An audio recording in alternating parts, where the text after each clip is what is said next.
نحمدہ ونصلی علی رسولہ الکریم، اما بعد۔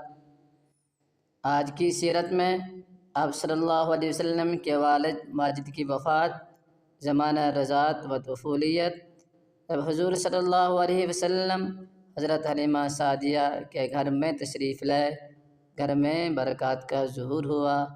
چلیں آج کی سیرت کا آغاز کرتے ہیں۔ آپ صلی اللہ علیہ وسلم کے والد ماجد کی وفات۔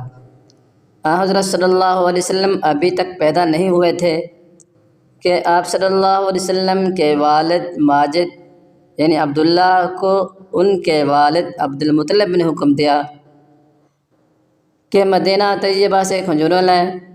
حضرت عبداللہ آپ صلی اللہ علیہ وسلم کو بصورت حمل چھوڑ کر چلے گئے۔ اتفاقاً وہیں ان کی وفات ہو گئی اور والد کا سایہ پیدائش سے پہلے ہی سر سے اٹھا دیا گیا۔ زمانہ رضاعت و زمانہ طفولیت۔ سب سے پہلے حضور صلی اللہ علیہ وسلم کو آپ کی والدہ ماجدہ نے اور چند روز کے بعد ابو لہب کی کنیز شعبیہ نے دودھ پلایا۔ اس کے بعد یہ دولت خداداد حلیمہ سعدیہ رضی اللہ تعالی عنہا کو نصیب ہوئی۔ شرفاء عرب کی عام عادت تھی کہ بچوں کو دودھ پلانے کے لیے قرب و جوار کے دیہات میں بھیج دیا کرتی تھی، جس سے بچوں کی جسمانی صحت بھی اچھی ہو جاتی تھی اور دوسرا فائدہ یہ ہوتا خالص عربی زبان بھی سیکھ جاتے تھے، اور اسی لیے گاؤں کی عورتیں اکثر شہروں میں شیر خوار بچے لینے کے لیے جایا کرتی تھی۔ حضرت حلیمہ سعدیہ کا بیان ہے کہ میں طائف سے بنی سعد کی عورتوں کے ہمراہ دودھ پینے والے بچوں کی تلاش میں مکہ کو چلی۔ اس سال کا حد تھا، میری گود میں صرف ایک ہی بچہ تھا، مگر فقر و فاقہ کی وجہ سے اتنا دودھ نہ تھا جو اس کو کافی ہو سکے۔ رات بھر وہ بھوک سے تڑپتا تھا اور ہم اس کی وجہ سے بیٹھ کر رات گزارا کرتے تھے، اور ایک اونٹنی بھی ہمارے پاس تھی مگر اس کے بھی دودھ نہ تھا۔ مکہ کے سفر میں جس دراز گوشت پر سوار تھی وہ بھی اس قدر لاغر تھا کہ سب کے ساتھ نہ چل سکتا تھا۔ ہمارے بھی اس سے تنگ آ رہے تھے، یعنی حضرت حلیمہ کے ساتھ جو چل رہے تھے وہ تنگ آ رہے تھے۔ بالآخر بڑی مشکل سے یہ سفر طے ہوا۔ مکہ پہنچے تو رسول اللہ صلی اللہ علیہ وسلم کو جو عورت دیکھتی تھی اور یہ سنتی تھی کہ آپ صلی اللہ علیہ وسلم یتیم ہیں تو کوئی قبول نہ کرتی تھی، کیونکہ زیادہ انعام اور اکرام کے توقع نہ تھی۔ ادھر حلیمہ کی قسمت کا ستارہ چمکنے لگا، چمک رہا تھا۔ ان کے دودھ کی کمی ان کے لیے رحمت بن گئی، کیونکہ دودھ کم دے کر کسی نے ان کو اپنا بچہ دینا گوارا نہ کیا۔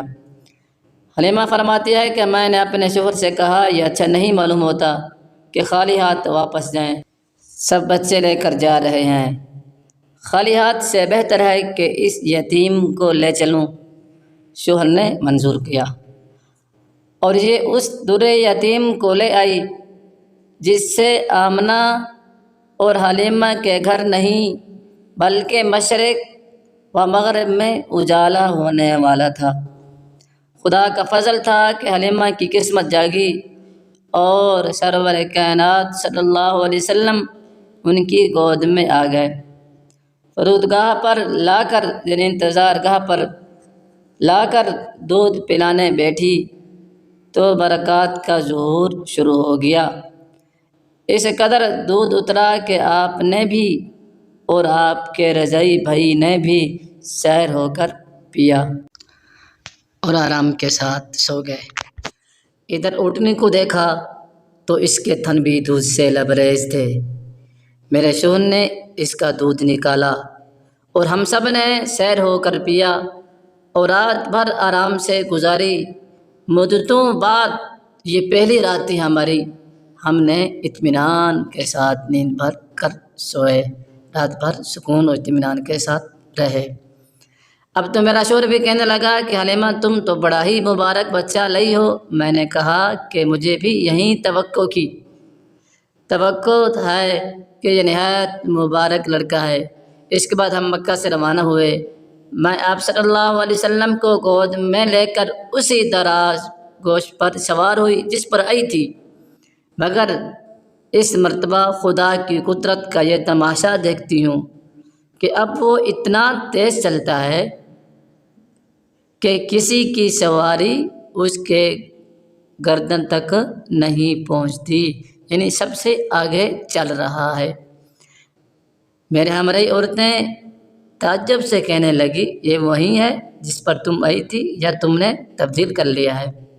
الغرض راستہ قطع ہوا، ہم گھر پہنچے، وہاں بھی سخت قحط پڑا ہوا تھا، تمام دودھ کے جانور دودھ سے خالی تھے، لیکن میرا گھر ہی میں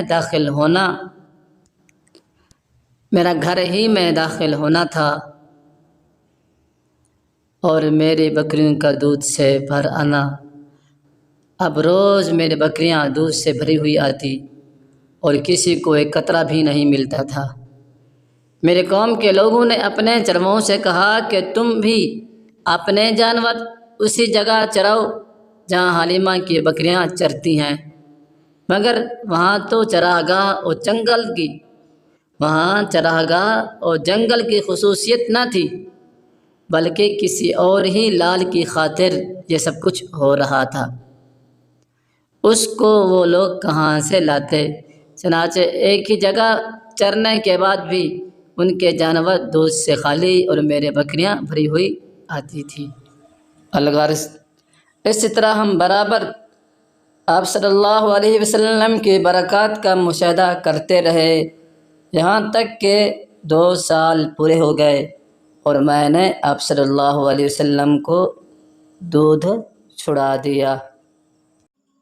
چینل کو سبسکرائب کر دیں، اگلی ویڈیو کا انتظار فرمائیں۔ جزاک اللہ۔